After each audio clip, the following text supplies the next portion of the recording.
This episode of Swindled may contain graphic descriptions or audio recordings of disturbing events which may not be suitable for all audiences. Listener discretion is advised.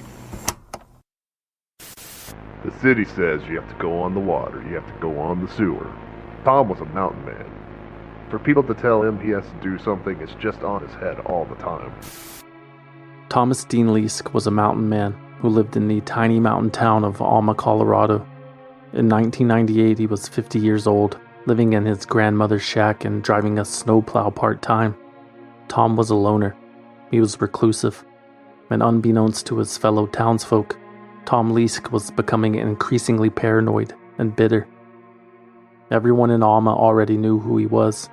Tom was that odd fella, the former addict, always wearing that gun on his belt and playing his fiddle in front of the general store. Did he have long, stringy hair? Was he unshaven? Yeah, that's Tom all right. Mostly harmless, just ixnay on any government talk. He has an opinion or two. That's because back in 1994, Alma's town officials had forced Tom Leask onto the town's water system, which is not something that Tom Leask wanted to do. Tom liked drinking from the spring near his cabin, and he wanted to keep using his outhouse.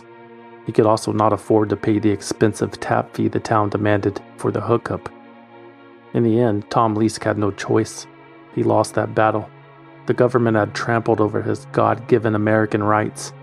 In Tom's mind, they had extorted him, and he stewed about it for 3 straight years.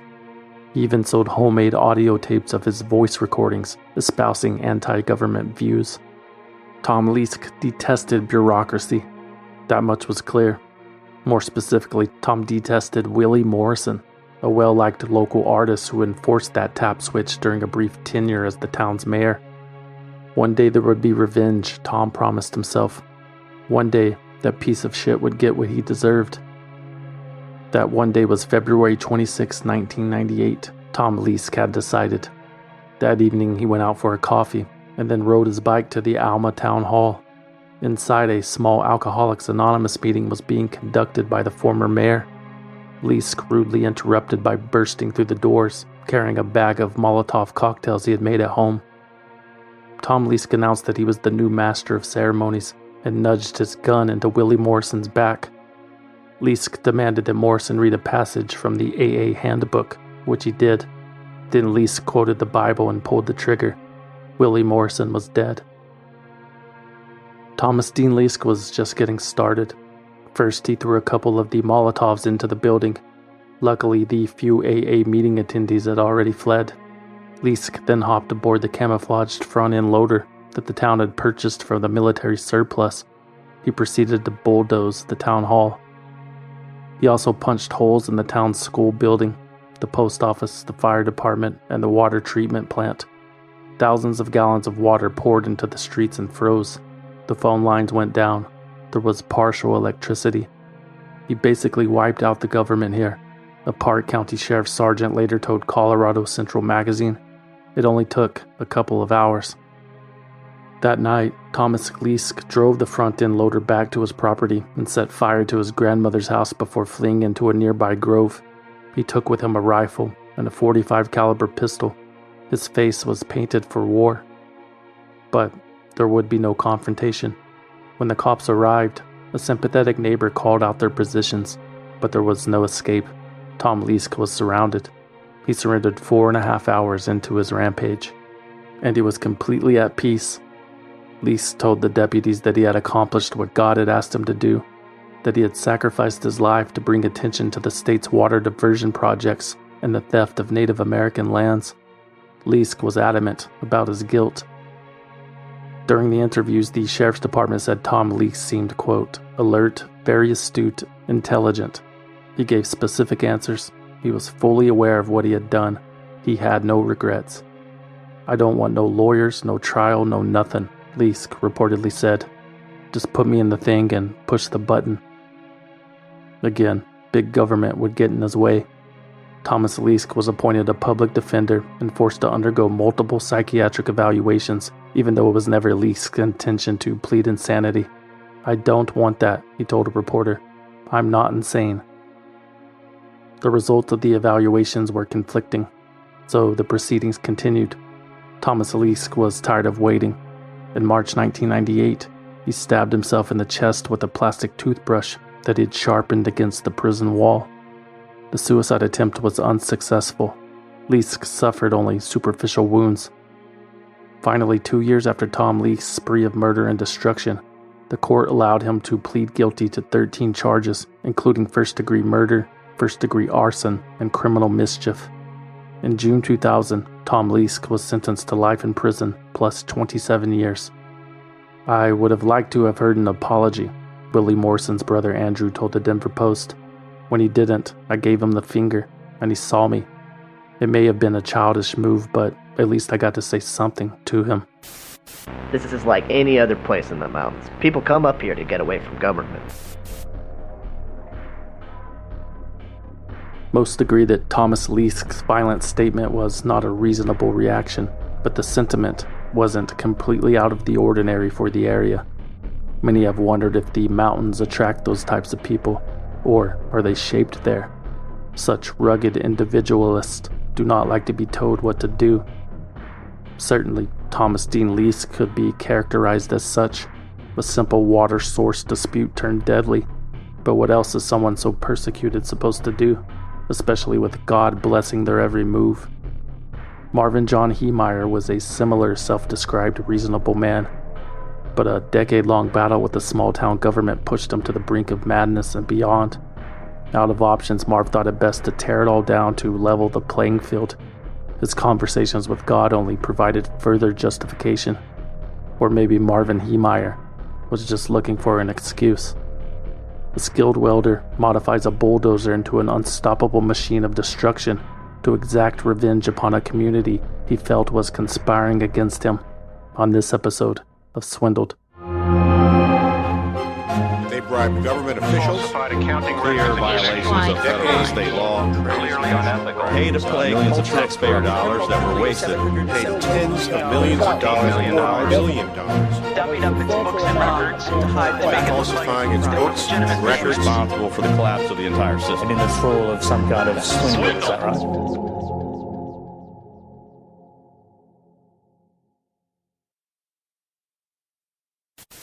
Hello, my name is Marvin Heemeyer. Today is, let's see here, April 13th, 2004. I am making this tape. I thought I should make it a year ago. Made part of it. Didn't like it. Really didn't think it'd make any difference if I did make it, but a good friend of mine said I should make it. He said I should sit down in front of a videotape machine and do it, but you're just going to have to take my word that this is Marvin Heemeyer, serial number 503-689-4771. And I'm living in Grand Lake, Colorado.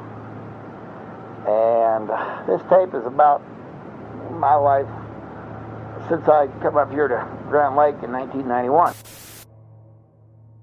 Marvin John Heemeyer fell in love with Colorado when stationed at the Lowry Air Force Base in the early 70s. He was enamored with the mountains, the freedom, the fresh air. Marv knew that it was where he was supposed to be.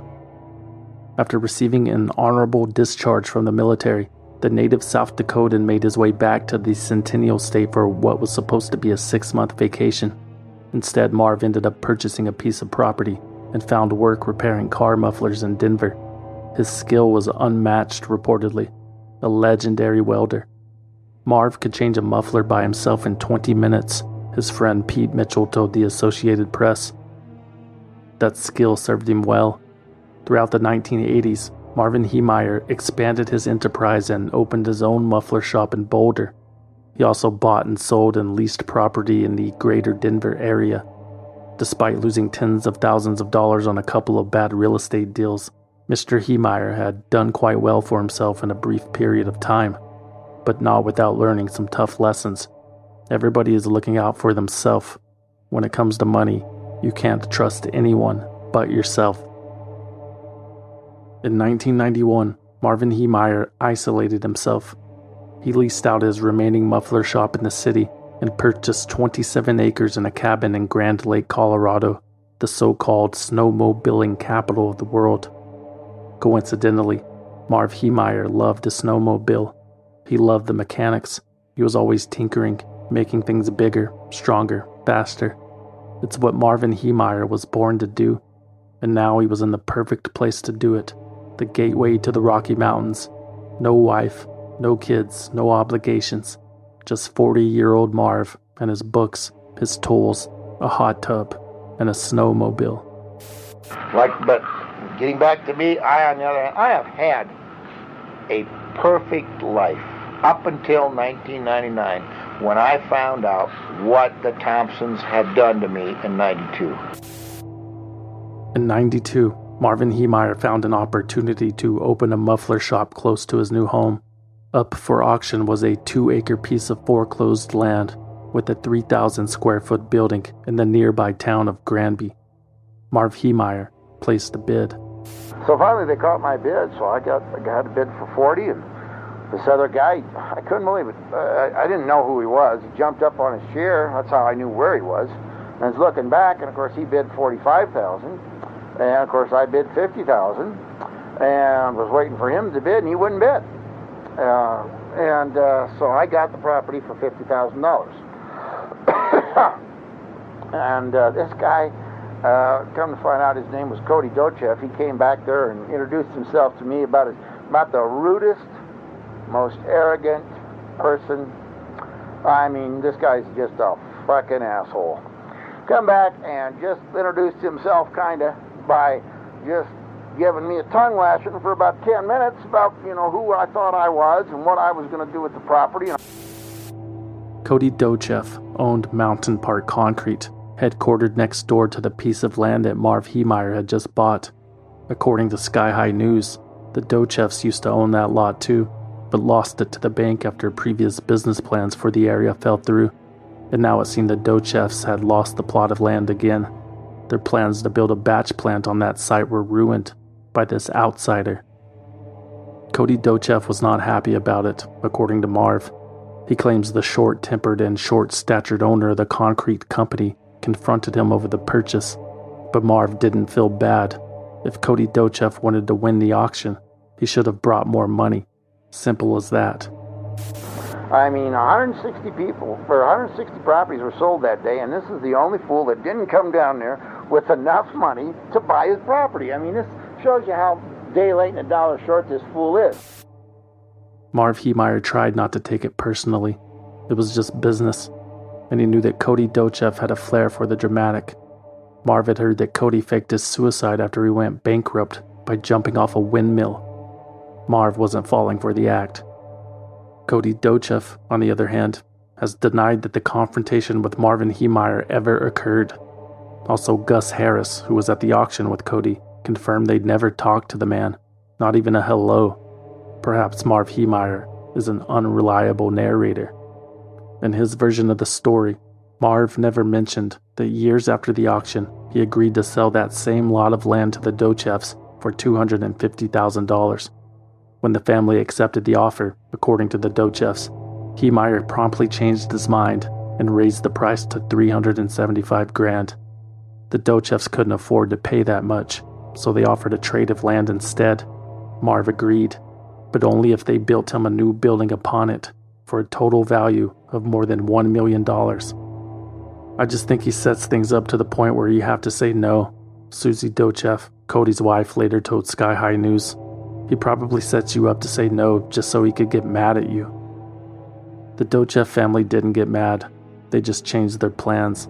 Instead of dealing with Marv Heemeyer and his unreasonable costs and requests, the Dochevs eventually purchased the land adjacent to Heemeyer's shop, and in 1999, they propositioned the town of Granby to rezone the area to industrial from residential and light commercial. The Dochevs would build the Mountain Park concrete batch plant next to Marv's muffler shop if the town agreed. Marv Heemeyer did not like this idea at all. First of all, he alleged the dust and noise generated by the plant would be unhealthy and unbearable for anyone living or working nearby. Second, the plant would block access to Marv's business. People driving by would not even be able to see his shop from the road. The concrete plant would destroy his livelihood, Marv argued.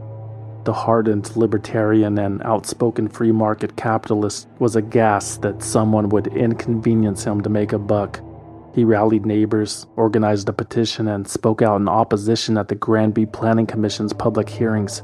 Marv Heemeyer fought the rezoning every step of the way. Could I also get a copy of that resolution? And he lost. In 2001, Granby's Planning Commission approved the Docheff's rezoning request, but Marv Heemeyer wouldn't give up that easily. The muffler man sued the town of Granby, the Docheffs, and the town's board of trustees for improperly approving the concrete plant. Most of Marv's arguments were based on legal minutiae.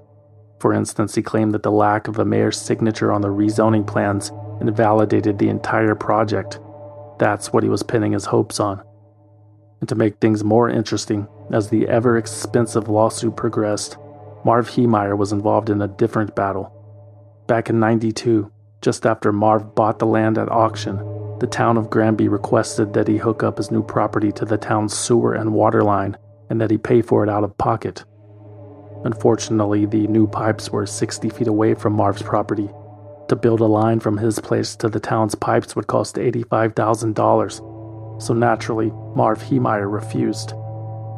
However, there was one other way Marv could have connected to the town's sanitation district. It was a far more affordable option too. Marv just needed permission from his neighbors, the Docheffs, to build an easement under part of their property. The Docheffs told Marv Heemeyer that they would allow it if he dropped the lawsuit. Again, Marv Heemeyer refused. Instead, Marv decided to pay the fines for every day that his property was not connected. He wrote a check for $3,351 to the town of Granby. On the check's memo line, he addressed it to the Cowards and Liars Department. To add insult to injury, in April 2002, Marvin Heemeyer's lawsuit against the town of Granby et al. Was dismissed. Judge Richard Doucette ruled that Granby's Board of Trustees had not acted improperly during the concrete plant approval process. Marv Heemeyer loses again. He also lost tens of thousands of dollars pursuing the matter. Marv claims his lawyer milked him for everything it was worth but refused to appeal. Marv claims his lawyer told him that he did not want to upset the judge. That same judge, according to Marv, had fought against the Docheff's concrete plant when it was proposed to be built in his backyard. Judge Doucette's ruling ensured that the Docheffs would build the plant somewhere else. After that, it wouldn't be his problem anymore. This whole thing had been a setup from the beginning, Marv thought. It was one big, good old boys club, and he wasn't in it. He should have known. It had taken embarrassingly too long to realize. It all started back in '92, when Mayor Dick Thompson refused to let him connect to the town's sewer line. Heemeyer harbored hate for that family ever since. In fact, after Dick Thompson died, Marv asked one of the Thompson sons to compensate him $300,000 of the inheritance. That's the amount Marv estimated Dick Thompson's decision had cost him over the years. And he basically confirmed in my mind right there that he knew what I was talking about, and he knew what had been done, because he had one thing to say. He screamed it at me as I'm about 5 truck lengths away. He screamed, "You can suck my dick!" That's all the confirmation Marv Heemeyer needed. This whole thing was an elaborate scheme against him. Just because the Granby town elite were pissed off that he bought that plot of land all those years ago, Marv Heemeyer felt that he had done everything he could to accommodate their demands. He even drove to California to buy a bulldozer to build his own road. And after all these years, Marv Heemeyer couldn't let it go. He couldn't let it go because they never let it go. The Board of Commissioners, the Docheffs, the Thompsons, they were all corrupt, Marv had decided. It seemed like everyone in town was intent on screwing him over. And guess what? They did. They won. The concrete plant was being built. So congratulations, everybody. Marvin Heemeyer was defeated in the end. They think that I should have to stay down there in Granby. I should have kept my muffler shop going. I should have put up with all the dust, all the the Snickers. The town council. I'd pass them in the post office, and they'd snicker at me after they knew I lost. In 2003, Marv Heemeyer suddenly closed his muffler business in Granby and organized an auction of his own. Everything must go. The jet skis, the land, the bulldozer, the backhoe. If the people of Granby really wanted to rid themselves of Marvin Heemeyer, here was their chance. Everything sold. Everything except the land and the bulldozer. If they would have bought it at that auction for $450,000, I would have walked away. But there wasn't one bid. It was a sign from God, Marv decided. A sign that maybe he shouldn't just walk away from this. Maybe he should stick it out in Granby just a little while longer to get even for what had been lost. Maybe he should give the town of Granby and everyone in it a taste of their own medicine for once. There used to be a time when I could withstand these types of losses. I could never afford them. You can never afford to lose money. You can withstand it and you can recover sometimes. Most of the time I looked at it that way, it was because I was young and I was strong and I could go out and physically do the work.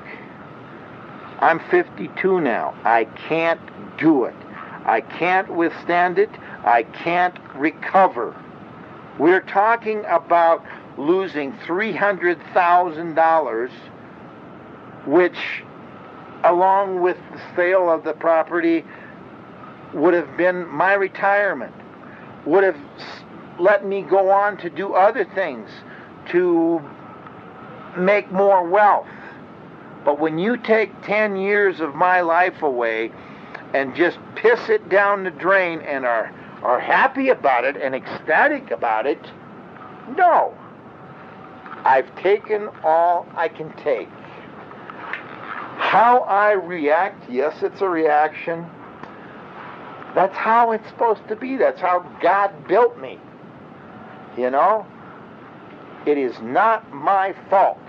What'd that one guy say? Those who made me your enemies, or enemy, those who made me your enemy, they are the guilty ones. The Thompsons are guilty. The Dochefs are guilty. The Granby Town Board is guilty. The Granby Planning Commission is guilty. My neighbors are guilty. It took all of you 10 years to get me. And you got me, no doubt about it. I got screwed big time. We talked today about it to Dave Patner. He knows I got fucked. And he knows that they do it. And they get away with it. There's nothing you can do about it, he says. Well, I'm going to do something about it. It may only change people for a generation. Maybe two. May not change them at all. Maybe make them worse. That's the way it's supposed to be. And that's the way it will be. God's will be done. Through me.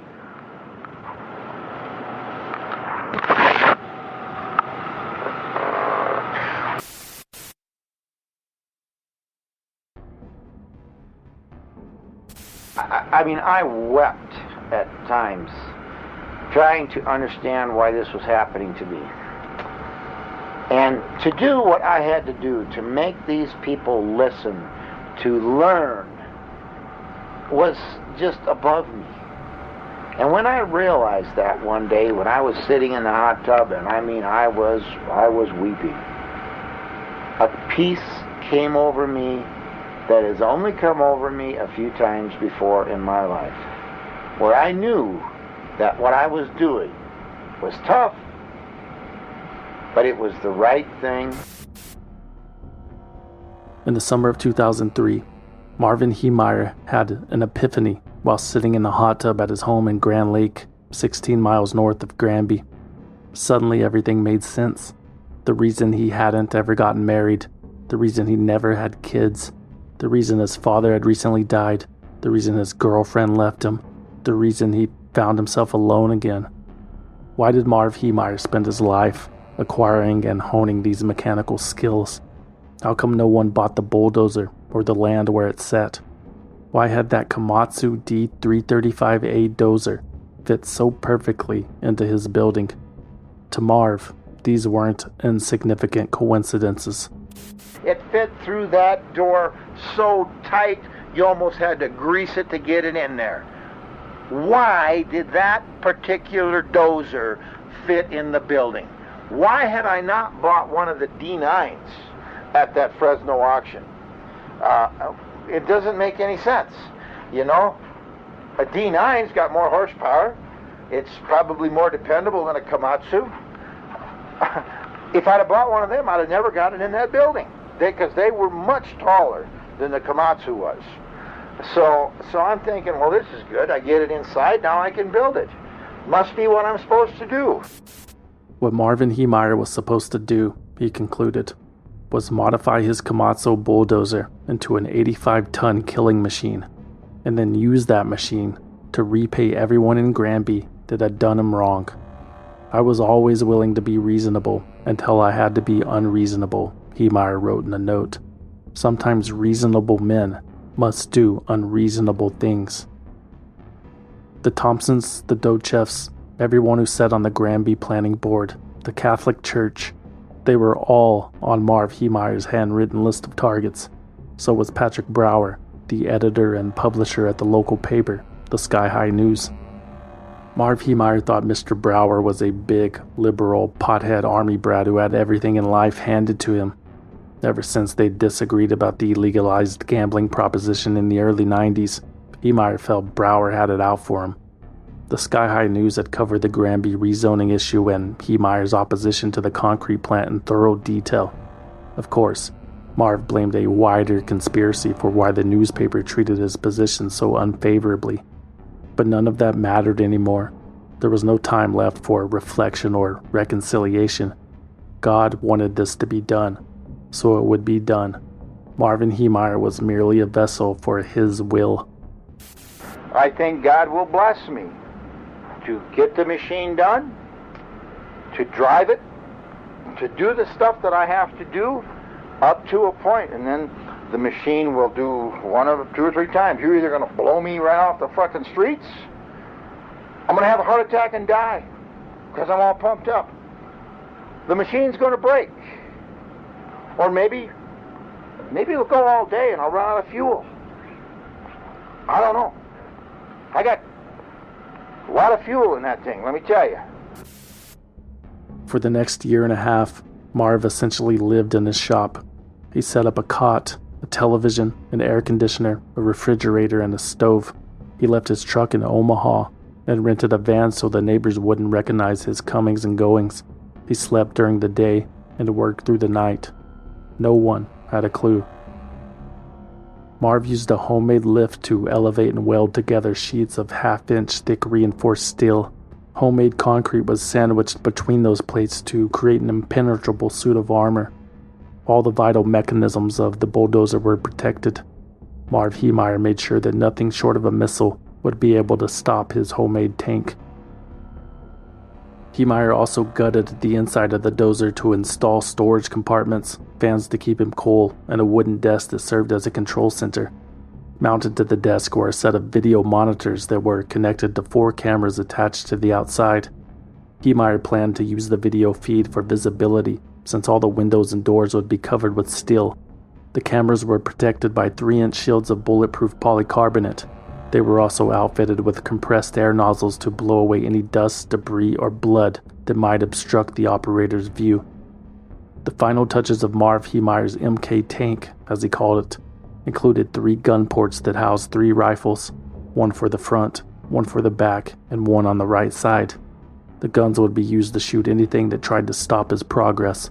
It was a shame it had come to this, because it's not what Marvin Heemeyer wanted to do. It's just what he had to do. It's what they had been doing to him for years. All the lies, the secrecy. You never truly know what's going on behind closed doors. 2 can play that game. People ask me, what am I doing? Oh, I'm not doing anything. I spent the whole summer of 2003 in that friggin' building, lived there without a shower for as much as 4 days at a time, working on that dozer, getting it prepared to do what I have to do. If Marvin Heemeyer got caught building the dozer, he would have accepted it. Things only happen if they are supposed to happen, Marv believed. In fact, when he sold his shop and the land in November 2003, Marv's plan was nearly discovered. The new owners and their insurance agent toured the facility but didn't notice the massive armor-plated bulldozer hidden behind a tarp. The fact that he wasn't caught only made Marv more steadfast in his plans. This was supposed to happen. All systems go. All signs pointed to the same road. Main Street, USA, Granby, Colorado. I said, I couldn't believe it when they walked out the door. I'm safe. How come they didn't catch me? It was right there under their nose. Well, I wasn't supposed to get caught. Not yet. Maybe I will. Maybe this whole thing will come to stop early. That's the way it's supposed to be. I will accept that. They took away my life. They took away my future. They took away my hope. They took away any desires that I had. I cannot operate in a community of people that does that to their neighbors. I wasted 13 years of my life down there because the Thompsons were pissed off that I bought that property. You put yourself in my shoes and tell me how you would feel at 50 years old realizing that you've wasted 10 years of your life because of someone's malice, because of their jealousy, because of their greed, because of their hate. Marvin Heemeyer kept notes of his progress and astonishment that all the figurative planets had aligned to make it possible. After roughly 18 months, he completed the build. On April 13, 2004, Marvin Heemeyer spent hours speaking his manifesto into a tape recorder. Less than 60 days later, the deed would be done. I am the co-captain of my life. God is first, I am second. Okay? This is where he's taken me. This is where you have tried to control my life. You have tried to be the captain of my life. You do not run my life. You do not determine my income. You do not determine what I desire, what I want, what I deserve. I determine that, and my God determines that. Not you people. No people do that. If they do, then you're a slave to them. And I am not a slave to man. I am a slave to God. And I am a slave to what God tells me I should have. And that's why we are where we are. Let's stop here.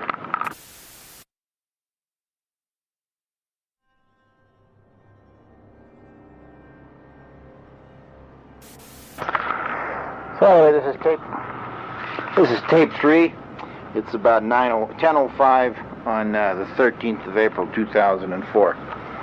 I want to say that I believe that I am an American patriot. I believe in the free enterprise system.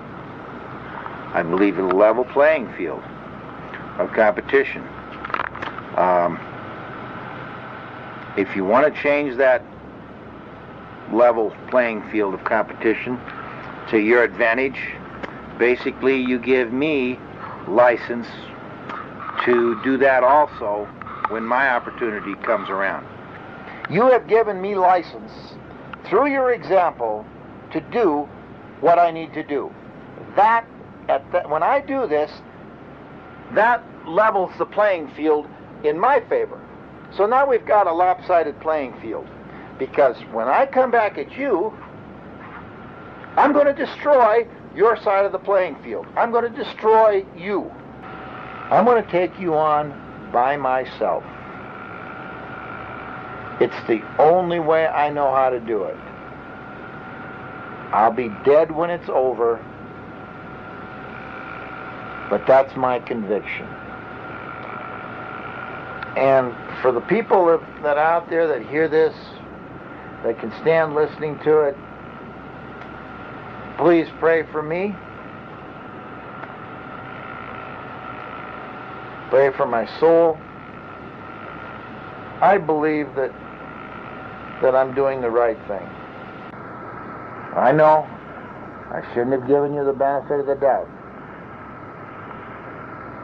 I should have learned that people are ultimately corrupt.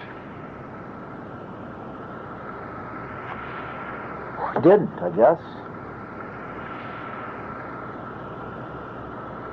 I'm going to have to die with it. Because I'm telling you, I will not live with it. Anyway, hey, I hope you all have a great time, a good life. I've had a great life. And it's Saturday morning, 22nd of May, 2004. And I'm going to put this tape recorder in a plastic bag, and somebody else can try to figure it out. We'll see you later. On the wet and gray morning of Friday, June 4th, 2003, Marvin Heemeyer stuffed his audio Manifesto cassette tape collection into an envelope and mailed it to his brother back in South Dakota. Then he returned to his shop and climbed aboard the bulldozer. Once inside, Marv used the homemade lift to lower the carefully crafted armored shell. There was no way out. There was no way in. Regardless of what happened next, the Killdozer would serve as Marvin Heemeyer's tomb. You know, the ignition didn't always work properly. What if the dozer failed to start? There Marv would be, stuck in the shop, unable to move, starved to death in a matter of weeks. They'd probably find him eventually, Marv reckoned. They would force their way in somehow, and there he would be, surrounded by the empty cans of Slim Fast he had packed for the trip, sitting in his own feces. Could this be Marvin Heemeyer's destiny? He turned the key to find out.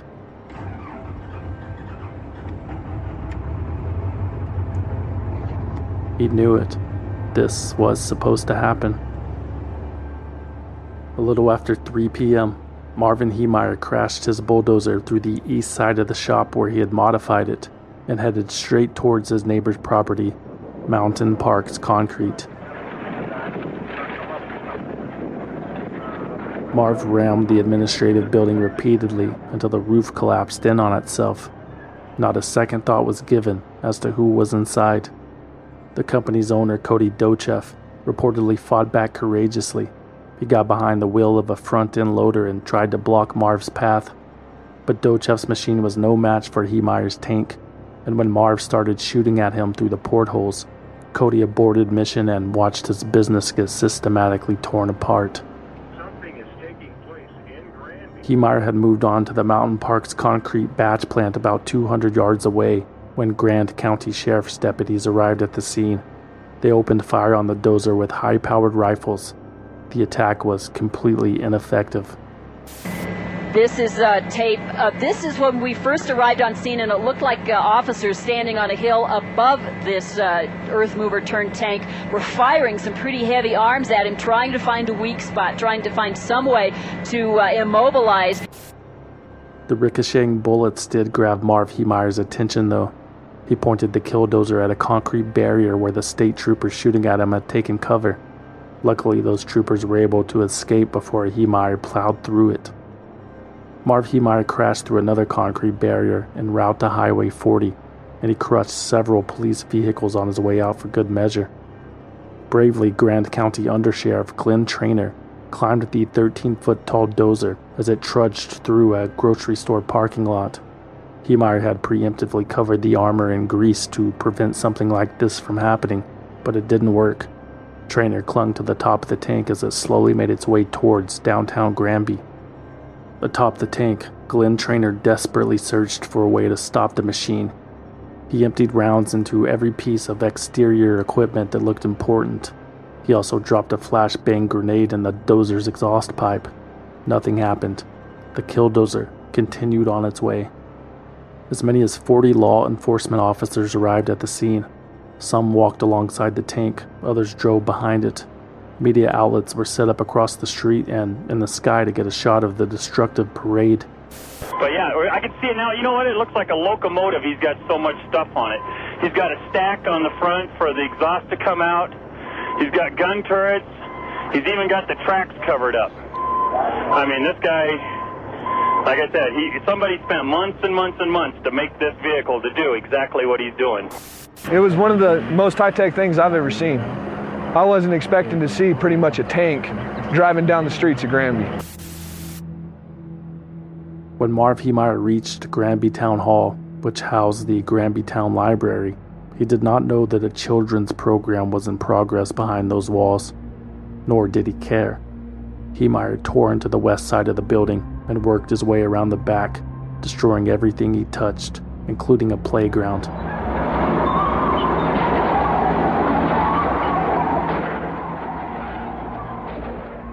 At this point, Undersheriff Traynor had abandoned his position atop the dozer.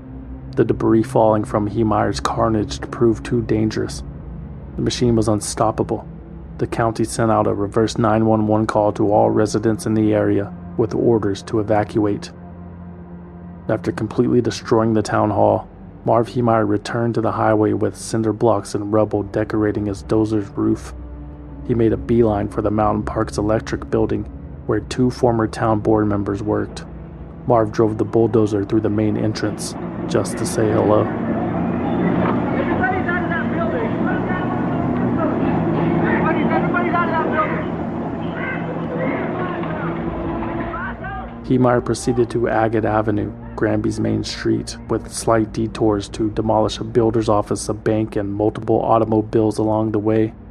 The police tried using armor-piercing ammunition to disable the machine. No luck. Next, Heemeyer tore through the Sky High News building. Editor Patrick Brower and a colleague, Harry Williamson, were still inside. Fortunately, the 2 men were able to exit in time through the back door. They watched from afar as Marvin Heemeyer, who had not yet been publicly identified, maneuvered the giant dozer in and out of the newsroom. There wasn't much left of it when he was done. 303 Thurston. Would you call 887-10? That's the Thompson residence. We think the vehicle is the bulldozer's headed there. We need to have everybody evacuated out of the Thompson's residence. Heemeyer's next stop was Thompson & Sons Excavating, the family business of former Granby Mayor Dick Thompson.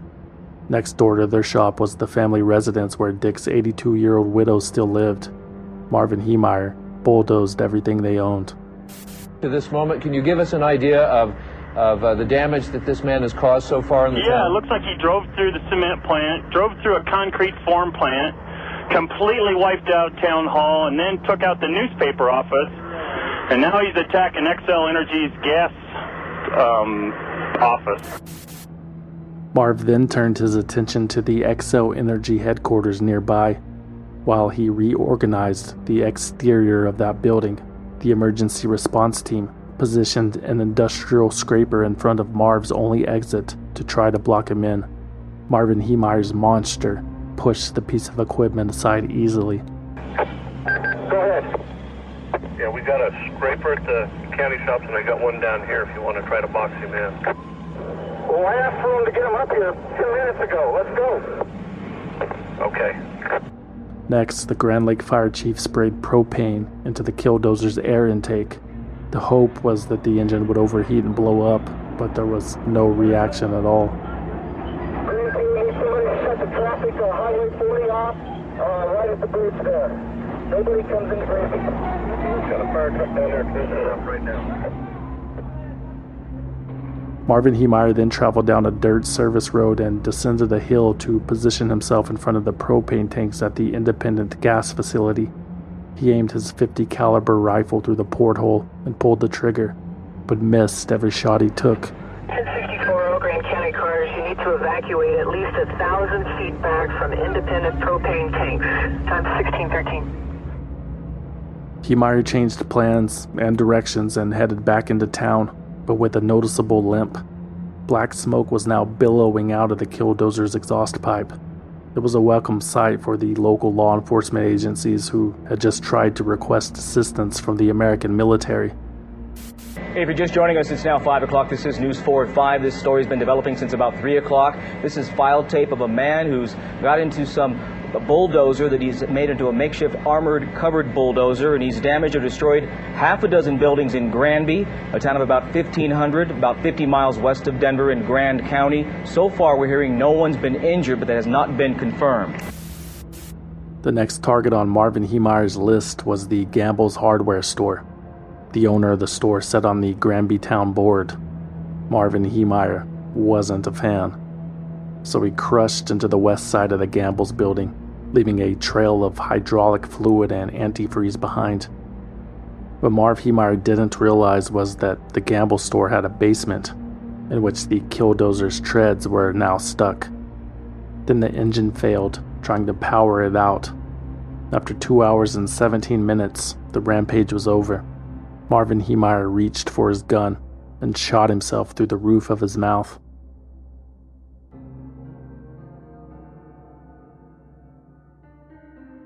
The authorities surrounding the dozer heard the muffled pop but didn't want to get too close. Anybody who could pull off this kind of stunt was certainly capable of a booby-trapped encore. They needed to take precautions. After hours of waiting, around 10:40 p.m. that night, a SWAT team attached explosive charges to one of the dozer's tracks. The goal was to make it immobile, just in case the man inside was still alive. 15 minutes later, another explosive was detonated against the left side of the bulldozer, but it was unable to penetrate the armor. An hour later, they tried again with no success. Then finally, at 2 a.m., authorities breached the cabin using a cutting torch.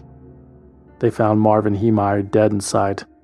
He was wearing a button-up Hawaiian shirt. From Colorado's news leader, this is 9 News Saturday Morning.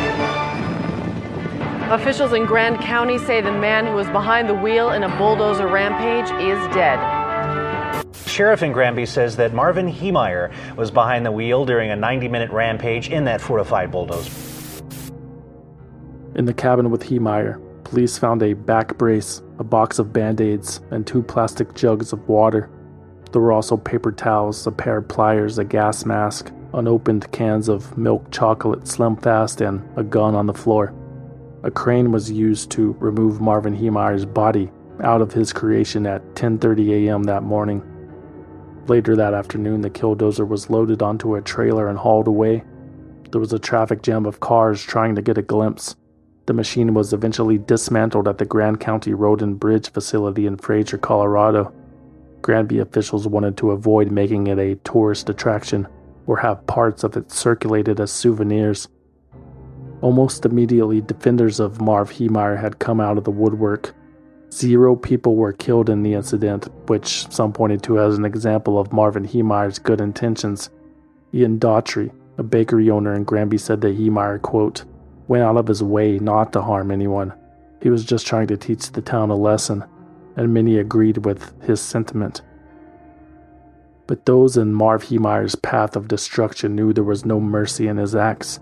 Heemeyer fired bullets at police officers, at Cody Dochev, at propane tanks in hopes that they would explode. He demolished houses and buildings without warning. Marvin Heemeyer certainly tried to kill people. He had just failed to do so. But in total, 13 buildings had been destroyed, $7 million in estimated damages. Property owners chose their words carefully when describing the attack in public. It was a criminal act, they said, not terrorism. Otherwise, insurance wouldn't cover the repairs. Other businesses discovered that they were underinsured. A few people were now unemployed. But the town of Granby came together to help out. A community relief fund generated more than $200,000 from selling t-shirts with the crossed-out illustration of the Killdozer, and from selling calendars featuring local women in the nude.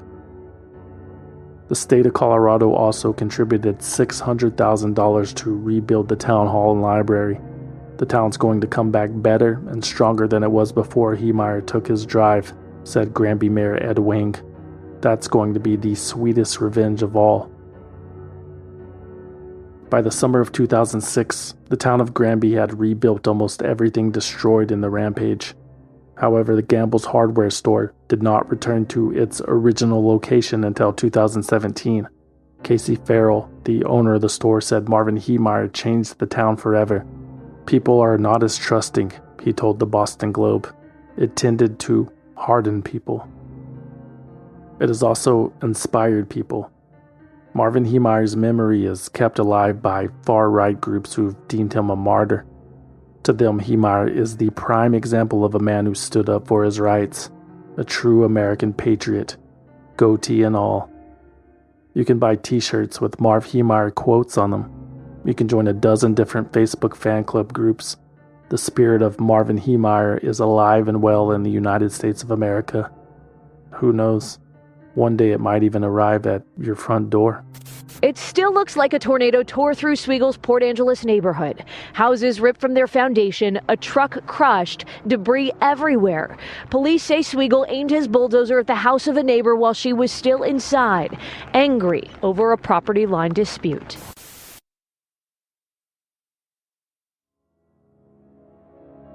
Swindled is written, researched, produced, and hosted by me, a concerned citizen, with original music by Trevor Howard, aka Deformer, aka Hot Tub Epiphany. For more information about Swindled, you can visit swindledpodcast.com and follow us on Instagram, Facebook, and Twitter at Swindled Podcast. Or you can send us a postcard at P.O. Box 6044, Austin, Texas 78762. But please, no packages. We do not trust you.